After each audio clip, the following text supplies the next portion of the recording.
Jadi kita harus ingat bahwa membunuh itu akan sangat merugikan orang lain, yaitu memutuskan hubungan antara sesama manusia dan memutuskan hubungan antara manusia dengan Tuhannya. Yang kedua yaitu tersesatnya nafsu dan akal, dan hilangnya kesadaran tentang mewujudnya Allah. Yang ketiga, karena nafsu yang akal yang tadi itu rasa kurang. Artinya rasa kurang, kita bersedih, kita putus asa, yang menimbulkan justru kita tuh lemah. Tidak ingat bahwa semua ini adalah dari Allah, takdir dari Allah. Nah, kita tidak terima, itu tidak boleh juga, ya. Karena dengan kita tidak terima dengan kondisi seperti itu, nanti kita justru akan rusak hati kita rusak, sehingga memunculkan perbuatan-perbuatan yang dilarang oleh Allah. Dan orang-orang seperti yang mempunyai sifat-sifat seperti itu hilang kesempurnaannya. Artinya di dalam kehidupannya pun dia tidak akan mendapatkan berkah. Orang yang menuduh itu karena apa kira-kira? Satu, yaitu meremehkan orang lain. Berani menuduh orang lain berarti menganggap rendah pada orang lain. Walaupun orang lain umpamanya tingkat kecerdasannya, tingkat keilmuannya atau tingkat sosialnya lebih tinggi, begitu dituduh dia akan terjatuhkan, ya, meremehkan orang lain. Bisa juga yang kedua yaitu pembenaran dirinya sendiri, ya. Jadi dari tindakannya itu, ya, tindakannya, jadi dia yang bertindak, nah dia menutupi kebohongannya, kesalahannya dengan melimparkan kepada orang lain, ya. Seperti itu, fitnah, ya. Fitnah seperti itu, tuduh menuduh atau fitnah itu adalah mencari kebenaran tentang dirinya, ya, walaupun sebenarnya dirinya adalah yang salah. Mencari aman untuk dirinya sendiri, mengorbankan orang lain. Jadi intinya ini adalah dia mementingkan dirinya sendiri, ya. Jadi sifat-sifat yang mementingkan dirinya sendiri itu bahkan sampai membunuh. Jadi kita tidak boleh mementingkan dirinya sendiri, padahal di sini untuk yang dikatakan mementingkan diri sendiri ada termasuk nafsu, yaitu rasa aku, ya, Jadi orang menuduh itu macam-macam, karena dendam juga, sakit hati juga itu bisa menuduh bahkan membunuh, kan begitu, ya karena ada 3 nafsu yang di dalam dirinya. Nah, jadi intinya tetap semuanya itu dikarenakan nafsu yang tersesat tadi, yang membuat kita tersesat. Nah, yang ketiga, menyingkapkan apa yang kamu sembunyikan. Allah itu maha benar. Setiap kebohongan, setiap rahasia, kesalahan apapun pasti akan dibongkar sama Allah. Jadi intinya kita tidak boleh bohong. Kita tidak boleh pura-pura, tidak. Kita harus benar apa adanya. Intinya seperti itu. Setiap rahasia yang disembunyikan sama Allah akan dibongkar, yang disembunyikan oleh manusia. Nah, jadi kesimpulan daripada tafsir Al-Baqarah 72 ini, nah, yang satu, kita harus mengingat, berhati-hati jangan sampai sifat-sifat yang tersesat digambarkan membunuh itu muncul, ya, menyebabkan terbunuhnya seseorang baik secara dohir maupun secara batin tadi yang dibahas atau tanyakan sama Mas Lutfi itu. Nah, itu kita harus ingat, jangan sampai kita jalani. Yang kedua, ya, kita tidak boleh mementingkan diri kita sendiri dengan jalan mengorbankan orang lain. Ya. Jadi diri sendiri ini juga tidak boleh, kita mengorbankan diri sendiri juga tidak boleh, mengorbankan orang lain apalagi lebih tidak boleh. Mengorbankan diri sendiri itu apa tadi? Yaitu tadi nafsu yang kurang, artinya itu sedih, kita sedih itu mengorbankan diri kita, tidak boleh. Nah, karena begitu kita sedih itu nanti akan ditemani setan. Kita bisa putus asa, pada akhirnya bisa bunuh diri atau kayak macam, jadi banyak hal yang merusak, ya. Itu juga tidak boleh, ya. Atau yang ketiga, setiap kesalahan yang kita tutupi, setiap rahasia kita yang kita sembunyikan sama Allah pasti akan dibukakan, ini pasti, ya. Kita harus yakin itu, karena nanti akan mewujudkan keadilannya Allah, ya, yang hakiki, keadilan bukan keadilan di mata manusia tapi di mata Allah. Nah, entah nanti bentuknya karma atau apa, itu pasti. Jadi terbongkarnya rahasia itu bukan kalau karena ketemu pemburunya, kadang karmanya itu. Nah, ini karma yang berbicara. Ya, tuh.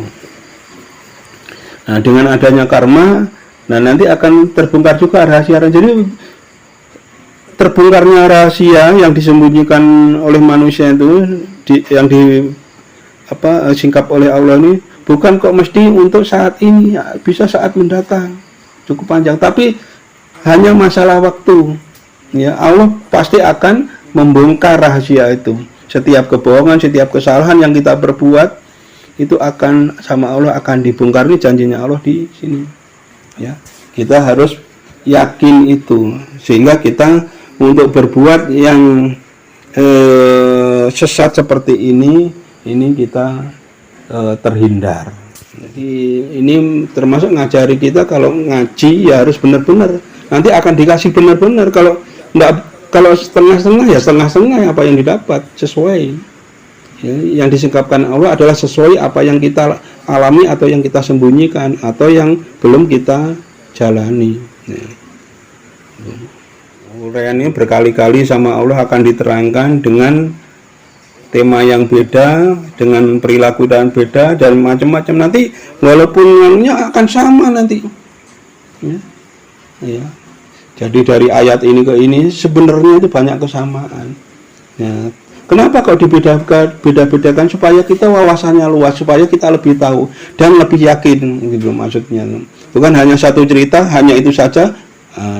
Manusia tidak akan terima, biasanya manusia kalau hanya cuma satu contoh, dua contoh tidak akan terima, dan itu akan memperkecil wawasannya. Orang kalau wawasannya kecil, ya, yaitu orang yang suka membunuh ini, yang mau membunuh ini pun juga karena wawasannya kecil, ya. Dia tidak berpikir panjang lebar, tidak punya wawasan, sehingga dia mengambil keputusan dengan sepintas.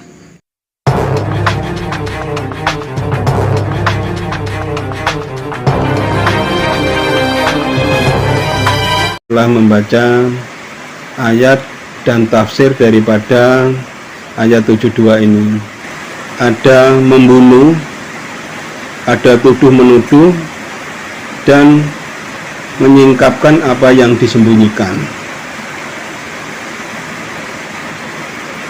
Jadi di sini Allah mengingatkan kita, ya, tentang ketika kamu membunuh, ya. Jadi seperti apa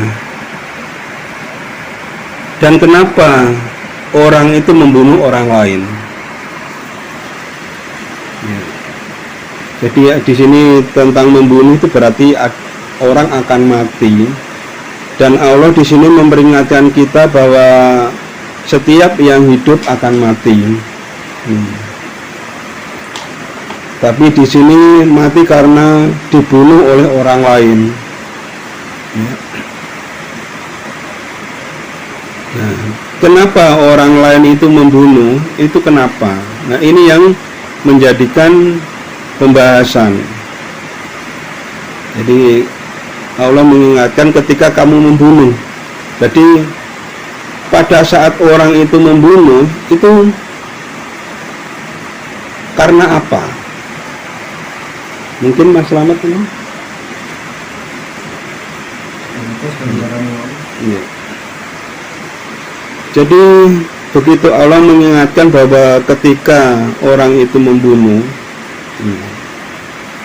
jadi yang dikatakan membunuh ini, ya qataltum, dikatakan membunuh ini adalah, ya, kalau orang itu terbunuh, dia akan terputus, ya, urusan kerjaan dengan manusia dengan kerjaan dengan Tuhannya.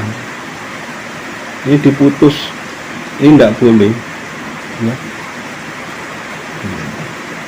Jadi yang dikatakan terbunuh ini, orang yang terbunuh itu akan terputus pekerjaan dengan sesamanya, bukan pekerjaan, perkara, ya, perkara dengan sama-sama manusianya dan perkara dengan Tuhannya. Nah, ini diputus sama orang yang membunuh ini. Jadi orang yang membunuh ini sebenarnya adalah memutus perkara orang tersebut, orang yang dibunuh ini, dengan manusia dan perkara dengan Tuhannya. Nah, kalau perkara dengan manusia, nah, Allah menciptakan manusia ini itu dengan makhluk yang sosial, dengan rahasia, ya, dengan hikmah.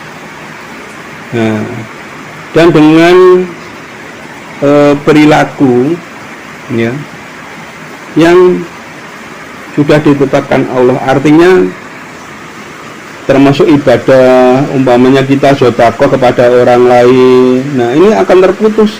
Orang sudah tidak bisa sedekah lagi, ya, atau untuk mengerjakan perintah-perintah Allah yang lain yang hubungannya dengan manusia, ya, tolong menolong juga sudah tidak bisa, ya. Nah, ini terputus, ya, ini yang tidak boleh. Dia memutuskan hubungan antara manusia dan manusianya, sehingga kesempatan orang ini untuk memperbaiki diri, untuk beribadah lebih baik itu diputus, ya. Nah, hal-hal yang sifatnya hubungan dengan manusia. Nah, terputus juga perkara atau hal-hal yang hubungannya dengan Allah. Umpamanya orang ini mestinya tiap harinya wirid, tidak bisa wirid, ya. Nah, dan termasuk ibadah-ibadah yang tujuannya hubungan dengan Tuhannya, dengan Allah. Nah, itu terputus. Jadi sangat besar dirugikan orang yang terbunuh ini. Nah, ada pertanyaan lagi? Ketika kamu dalam kamu itu berarti kaum waktu itu yang dikatakan kamu itu orang-orang yang membunuh, yang dituduhkan itu tadi, orang yang membunuh kaumnya Nabi Musa juga itu, ya. Ini. Jadi ketika kamu membunuh, nah, suruh ingat kamu membunuh karena apa? Berarti perorangan, ya. Kamu ini perorangan, ya. Kamu ini satu objek. Kamu di sini ini sebenarnya kalau kata-katanya itu satu objek, tapi di sini enggak, ini untuk kaum. Iya. Jadi benar di sini katanya satu kamu, tapi di sini yang dikatakan kamu ini satu kaum, bukan satu orang. Ya. Nah, kenapa dikatakan? Jadi kenapa walaupun banyak orang, tapi tetap ngomong kamu? Kenapa? Karena yang membunuh satu, bukan bareng-bareng. Tapi pembelajarannya untuk satu kaum. Nah, itu. Jadi Allah itu akan menyingkapkan satu orang yang membunuh ini. Maka bukan kalian yang membunuh, kan bukan gitu. Artinya kamu yang membunuh, yaitu nanti akan ditunjuk satu orang. Kamu itu kan berarti satu orang. Tapi pembelajarannya adalah untuk keseluruhan. Ada pertanyaan lagi?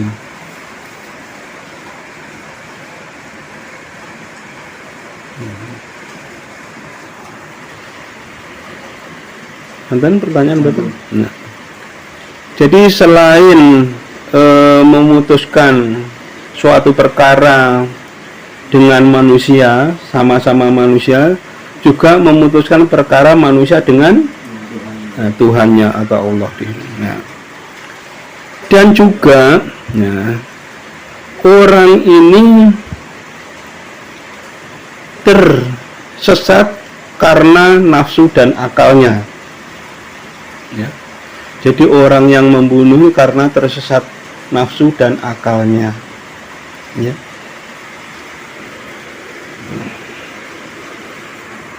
Jadi entah itu dia iri dengki atau ingin menguasai. Nah, nafsu di sini yang sudah kita pelajari adalah 3 nafsu. Ya, rasa aku, rasa sok suci, dan rasa ingin dipuji. Nah, mesti ada dari ketiga ini. Jadi tersesat karena nafsu dan akalnya. Ya. Jadi nafsu dan akal ini kolaborasi. Nah, akhirnya memunculkan sifat-sifat atau tindakan yang sangat merugikan itu. Jadi intinya di sini kita ya itu tidak boleh memutuskan atau membunuh seseorang karena kerugian dari orang yang bunuh sangat besar. Memutuskan hubungan antara manusia dan memutuskan hubungan antara manusia ini dengan Tuhannya, itu dosa yang besar. Dikarenakan apa? Nah, karena tersesat oleh nafsu dan akalnya.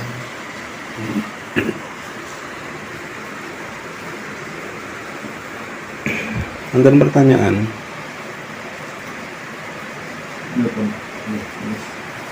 Dan orang ini tidak paham dengan mewujudnya Allah, mewujudnya Tuhan kepada diri manusia ini, ya. Jadi andai kata dia paham bahwa orang yang dibunuh ini juga bagian dari mewujudnya Allah, itu tidak akan berani membunuh, ya. Karena lupa dengan hal itu, sehingga ini lupa kepada Tuhannya, ya, lupa dengan wujudnya Allah. Nah, akhirnya berani membunuh, ya, dikarenakan tersesat oleh nafsu dan akalnya.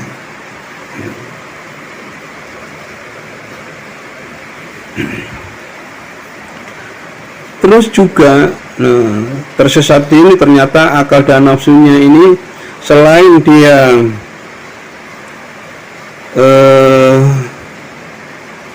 jadi di sini orang yang tersesat oleh akal dan nafsunya itu ada 2 macam, ya.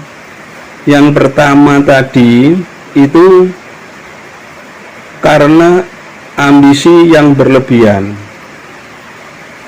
Jadi kalau lihat kisah yang di awal, orang ini kaya, ditinggali terus akhirnya dibunuh. Jadi ingin memiliki, ya. Jadi ambisi yang berlebihan itu juga menyebabkan kita tersesat, ya. Sesuatu yang berlebihan itu akan menyesatkan. Tapi di sini diulangi lagi sesuatu yang kurang, ya. Sesuatu yang kurang pun juga menyesatkan. Nah, apa yang dimaksud sesuatu yang kurang tadi? Kalau tadi ambisi yang lebih itu adalah contohnya kita iri, ya, kita ingin memiliki, dengki, dendam dan segala macam, itu ada yang lebih. Sedangkan yang kurang, nah, ambisi yang kurang ini adalah kita tersakiti, ya, kita tersakiti oleh orang lain, baik itu dengan dengan dengan jasmani kita ataupun dengan batin kita. Kalau dengan batin kita diejek, kita diolok-olok orang, itu tersakiti. Nah, ini kita juga bisa tersesat. Artinya kita bisa juga akhirnya nanti kerusakan daripada batinnya atau rohaninya rusak, sehingga orang ini muncul dendam. Ya. Jadi ambisi yang rendah ini, ambisi yang kurang ini, nah kita juga tidak boleh, karena akan menimbulkan kita ini nelongso tapi tidak bersandar kepada Allah. Tapi di sini sakit hati kepada orang yang umpama kita diolok-olok orang, akan sakit hati dengan yang mengolok-olok. Ya.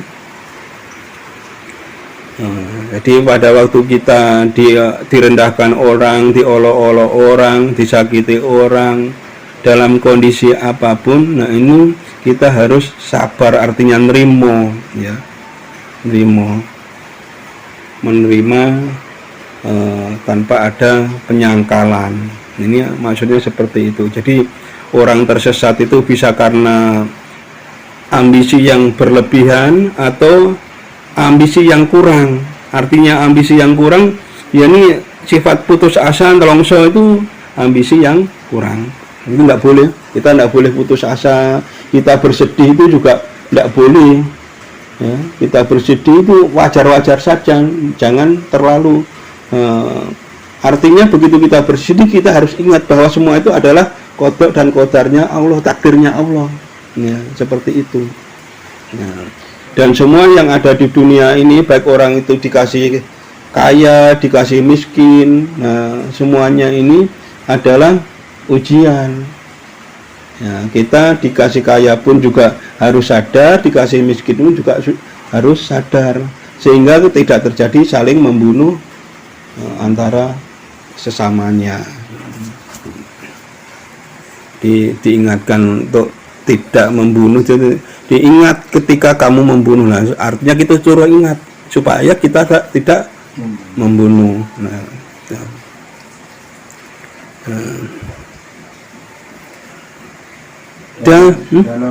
dalam kata-kata ini kita kudu menuju itu nopo yang membunuh itu menuju orang lain, nopo memang dia itu tertuduh. Nah, ini masih membunuh, nanti akan dereng. Ya, jadi orang yang membunuh ini satu tadi karena jadi kita harus ingat bahwa membunuh itu akan sangat merugikan orang lain, yaitu memutuskan hubungan antara sesama manusia dan memutuskan hubungan antara manusia dengan Tuhannya.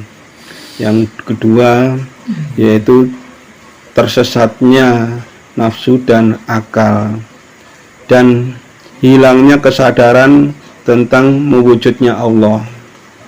Yang ketiga, karena nafsu yang akal yang tadi itu rasa kurang.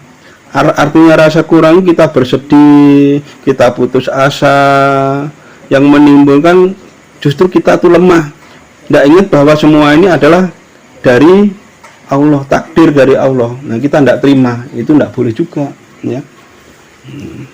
Karena dengan kita tidak terima dengan kondisi seperti itu, nanti kita justru akan rusak hati kita rusak, sehingga memunculkan perbuatan-perbuatan yang dilarang oleh Allah.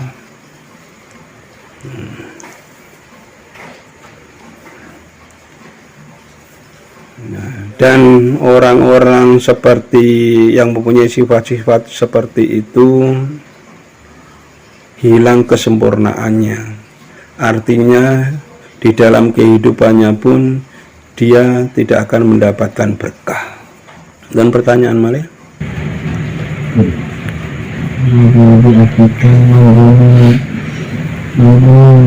Perilakunya perilaku baik harus dekat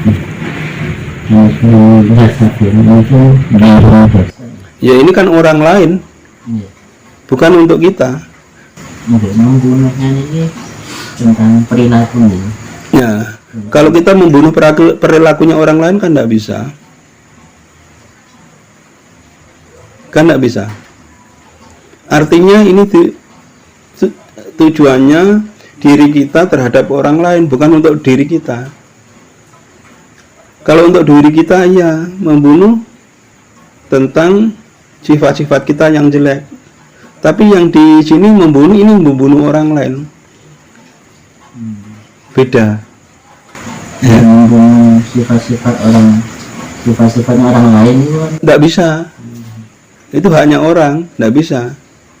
Bagaimana membunuh sifat-sifatnya orang lain? Nah, itu kan PR-nya masing-masing, tidak bisa. Jadi umpamanya Mas Slamet mempunyai sifat, umpamanya iri dengki, sama membunuh sifatnya Mas Slamet gimana? maksudnya sifat baiknya, jadi biar Mas Slamet ini terus nggak berhenti mau sedekah misalnya. Yang Mas Slamet ini senang baik ke orang lain, kita iri akhirnya. Siapa kiranya Mas Slamet ini berbuat? Oh, ini bisa, iya, ini tidak boleh, tidak boleh nih, ya membunuh itu, jadi itu ini sebenarnya termasuk daripada tersesat akal dan nafsunya. Jadi membunuh karakter seseorang, itu tidak boleh. Provokator. Nah, itu tidak boleh, benar itu. Kalau seperti itu, jadi untuk orang lain seperti itu benar. Jadi membunuh karakter seseorang. Jadi orang mau berbuat baik dihalang-halangi, itu tidak boleh, ya. Itu membunuh karakter seseorang. Artinya juga merusak hubungan antara manusia dengan manusia yang lain. Ya, ini ada kaitannya dengan tadi memutuskan hubungan, ya. Itu sama dengan membunuh, ya. Memang ini yang dimaksud membunuh. Nah, jadi membunuh hubungan antara manusia satu dengan manusia lainnya, itu tidak boleh, ya, tidak boleh. Jadi termasuk hal membunuh dalam karakter maupun dengan dohir, tidak boleh, ya.